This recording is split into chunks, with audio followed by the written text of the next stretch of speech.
Hello po, kumusta ang lahat? Happy Monday, today is Monday mga friends, mga kasari, kumusta po ang lahat? Welcome back to my YouTube channel. I'm Catherine Cartaga. I'm proud small sari-sari store owner here in Cavite mga friends. So kumusta po ang lahat? Kumusta po kayo? Sana po okay kayo sa alright, Luzon, Visayas at Mindanao. Ngayon po ay okay naman po ang bentahan natin. Thank you Lord for all the blessings. Kayo po kumusta po bentahan sa inyong mga lugar? Ayan, maraming salamat po sa lahat po ng mga nag-subscribe po sa ating channel. Thank you so much po mga friends.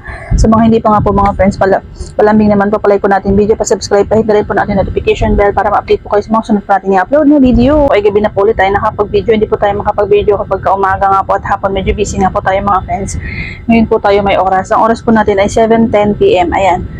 Ang oras, magko-closing po tayo ng mga 9 PM or 9:30. Minsan po 10 ako nagko-closing. Ayan. Gusto ko po mag-share sa inyo ng mga friends na ngayon nga po ay okay naman po ang ating bentahan. Pero mas magiging okay po ang ating bentahan kapag meron pa po tayo mga paninda na dapat ay meron po talaga tayo. Mas magiging mabili po tayo sa ating mga customer para yung mga binibili po sa atin ng mga customer, yung mga hinahanap po nila ay meron po tayo dapat ng mga friends.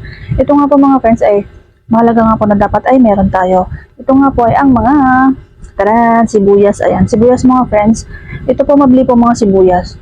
Mga sibuyas po na puti. Ang taas na rin po ng sibuyas na puti mga friends. Kanina po ay nagtanong ako sa palengke. Ano na po siya, 130.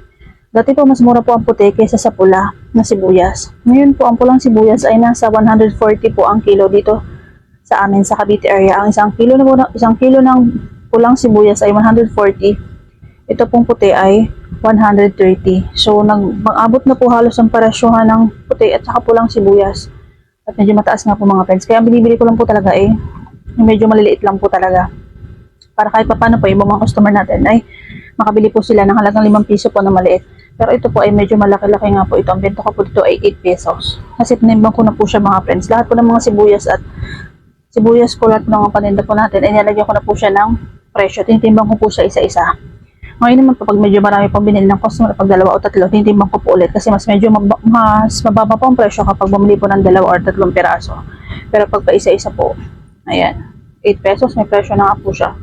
Ito naman po ay 6 pesos. Diba? So, ayan po, pinagkaiba. Diba po? Mas malaki po yung 8 at 6 pesos. Taas po talaga ng sibuyas mga friends, mga kasari. At ito nga pong kamatis. Ito pong kamatis, hindi naman po talaga bumababa. Hindi naman po tumaas ang presyo ng kamatis kasi siguro po talaga maraming supply or maraming harvest season po talaga ng kamatis. Kaya ang kamatis po ay nasa ano po tayo. Mura lang po ang kamatis mga friends.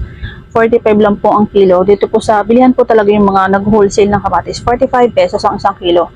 At sa iba po nag-ikot-ikot nga po tayo. Kung saan po mura, doon po tayo bumibili ng kung saan po mas mura, doon po tayo bibili para mas malaki po yung kahit paano yung ating tutubuin. Kasi sa iba po meron pong 55, may 60 pa nga po. So doon po tayo syempre sa 45 ang kilo para mas okay ang ating tutubuin.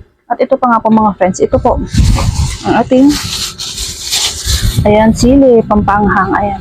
Ito pong sili mga friends, konti lang naman po binibili natin kasi talaga nga po may naghahanap. Mataas po ang puno ng sili ngayon dahil nga po sa nagdaang bagyo. Ang presyo po ngayon ay nasa 400 ang kilo. So bumili po tayo ng konti lang, mga ilang guhit lang po. Ito po halagang 24 pesos. So binilang ko na po siya. Pumipili po ako ng medyo malaki at maliit. Medyo malaki at medyo maliit po ng konti para bibenta ko po siya ng, ayan, ito pong 3 peraso ay 5 piso. Ayan, binenta ko na po siya kahit paano po may tubo tayo kasi mabili po ang sibuyas na pula. Ayan. Palagi po talaga may naghahanap ng mga ganito, sibuyas, sili, ayan. Tsaka siling green mga friends. Ito mabili rin po ito. Ito tumaas din po ang puhunan ng siling green. Kahit medyo, wala nga po mapili, medyo may mga ano nga po siya. Mataas nga po punan tapos medyo hindi po siya ganun kagandahan mga friends. Kasi syempre nga po dumaan nga po yung mga bagyo. Mga nakaraang linggo. Ayan, ito po ang bento ko naman dito ay mataas nga po siya. Meron po akong malaki, may maliit. Bento ko po siya ng 5 piso. Nakaraan po ay mahal nga po nung nakaraan kasi umabutin po ito ng 400 ang kilo. Medyo bumaba na rin po siya ng konti. Nakaraan po ang bento ko po ay 4 pesos po ang isa. So ngayon po ay medyo bumaba naman po siya at binilang ko naman po siya. Medyo may tubo pa rin po tayo sa 5 piso. Ayan po. 5 piso po ang ating siling green. Ito nga po yung mga paninda na dapat po talaga ay meron tayo at siguradong babalik po sa atin ang ating mga customer. Ayan, kamatis, sibuyas na pula, sibuyas na puti, sili. Tsaka mga friends, naubusan po ko meron po akong luya. Luya mga friends, magtinda rin po kayo ng luya. Pero dito po sa atin sa Cavite area, ang luya po talaga hindi na bumaba. Lalo na po yung luyang Tagalog na sinasabi nila. Taas po ng puhunan ng mga friends. Nasa 160, 180, minsan po 200 ang puhunan. Hindi na po bumaba ang presyo ng luya dito sa atin. So, ang binibili ko nga pong luya para kahit paano ay meron po tayong maibenta ay ang luya na yung imported po natin, tawag nilang luya na imported. Ang presyo po na ay nasa 130, minsan po 140. Para kahit paano po ay meron tayong maibenta at maibigay po sa ating customer kapag meron nga po maghanap. Kaya, ngayon nga po yung mga paninda na dapat po talaga ay meron tayo mga friends, mga kasari. So, kumusta po kayo mga friends? Kumusta po mga bentahan sa inyong mga lugar? Thank you Lord. At kahit paano po talaga ay meron po tayong benta sa araw-araw. Tayo po ay nagpapasalamat kay God. Ayan. Kahit paano po, ayan, may mga stock pa naman po tayo ng mga kape. Ang kape po natin mga friends ay 16 po tayo sa Nescafe, 14 po tayo sa Great Taste at Coffee ko. Ayan. Mga downy po natin. Ayan.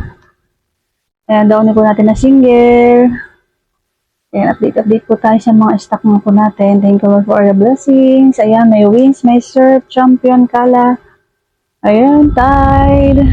Ayan, Tide powder.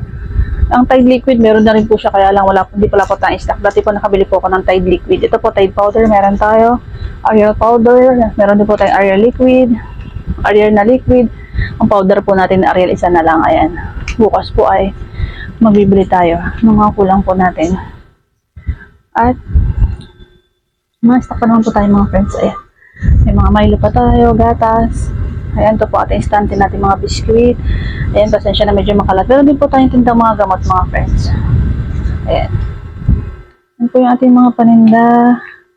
Ayan po, cup noodles, delata. Ayan, kumusta po mga bentahan sa inyong mga lugar mga friends? Sana po ay palagi tayo may benta araw-araw. Ito po ang lahat. Dapat po talaga ay gabihan po natin ating mga sipag at syaga. Kanina po ay umulan. Kumusta po ang panahon sa inyong mga friends mga kasari? Kanina po ay umulan. Ngayong hapon, ngayong gabi, katitila lang po ng ulan at kanina po ay kumukulog-kulog. Parang may bagyo nga po kasi tayo mga friends. So ngayon, habang maganda nga po ang panahon sa atin, bukas po ay maglalaba tayo. At pagkatapos po niyan ay mamimili po tayo ng mga kulang po natin sa ating tindahan. Mamimili po tayo ng mga kulang po natin bukas sa ating tindahan. Maglilista po tayo ng ilan natin mga powder para kahit paano po kapag nagtag-ulan na ay meron po tayong stock. Kahit mga ilang araw po tayong hindi makapamili ay meron po tayong paninda pa rin. Kumukulog po mga friends, mga kasari, nag-iingay po yung mga dogs, pasensya na po. Ayan, mamimili po tayo ng mga kulang po natin para kahit paano po kahit ilang araw po tayong hindi makapamili ay meron po tayong maibibigay sa ating mga customer at hindi man po tayo makapamili ay meron pa rin po tayong stock.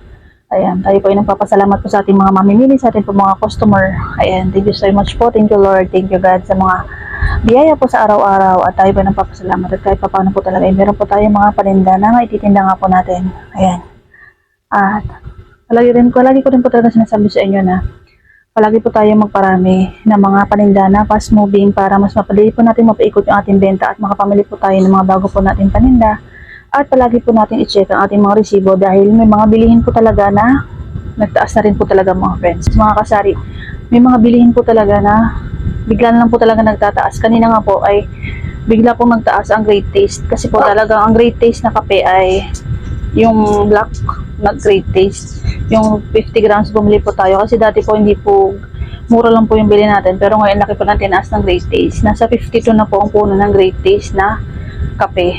So, baka ibibenta ko po siya ng mga 57 or 58. Mga ganyan po siguro. Kasi dati po kasi medyo mura lang po yung bilhin natin. So, nabibenta ko lang siya ng mga 50 pesos. Ngayon po, laki ng tinaas. Ayan. So, kaya ugaliin po natin palagi na mag-check po tayo palagi ng ating mga resibo. Kasi nga po, yung mga paninda po talaga na bigla na lang po tumataas at baka mamaya po tinda po tayo ng tinda wala na po tayong tinutubo, malugi pa po tayo. Napakalaga po talaga na palagi po tayo mag-check na ating mga resibo para alam po natin yung mga paninda po na nagtaas na ng presyo para makapag-adjust po tayo agad. Ayan. At ipaliwanag din po natin sa ating customer na talaga mataas na po talaga o nagtataas po talaga ang bilihin. Ayan, hindi naman po natin makokontrol ang presyohan. Ang presyohan ng mga bilihin ngayon talagang may bilihin po talaga tumataas. Ayan. So, yun po mga friends, gusto ko pong share sa inyo ngayong araw ng Lunes. Dapat po Happy Monday. Happy Monday po sa lahat. At pag Lunes po talaga dapat po ay happy lang tayo mga friends. Ayan. Keep smiling. Dapat masaya lang po tayo pag Lunes para magaan po ang pasok ng mga blessings. At dapat po talaga happy lang tayo para umpisahan po natin ang ating araw ng linggo or ang unang araw ng linggo na happy or good vibes or masaya lang po tayo para naman po, 'di ba? Para mas marami po ang blessings na dumating sa atin. So, yun lamang po mga friends. Sana po ay nagustuhan niyo po yung mga share ko po sa inyo at sana po ay marami tayong benta sa araw-araw. Thank you Lord for the blessings. Ayan. God bless everyone. Keep safe always. And thank you so much po sa lahat ng mga nag-subscribe sa atin channel. Nag-love shoutout po sa lahat ng mga nag-subscribe sa atin. Maraming salamat. Thank you po sa support. Sa mga hindi pa nga po mga friends, palambing naman po palike po na ating video, pa-subscribe, pahit rin po natin notification bell para ma-update po kayo sa mga susunod po natin i-upload na videos. Maraming salamat po. God bless everyone and keep safe always. Love everyone. God is good all the time. See you to the next one.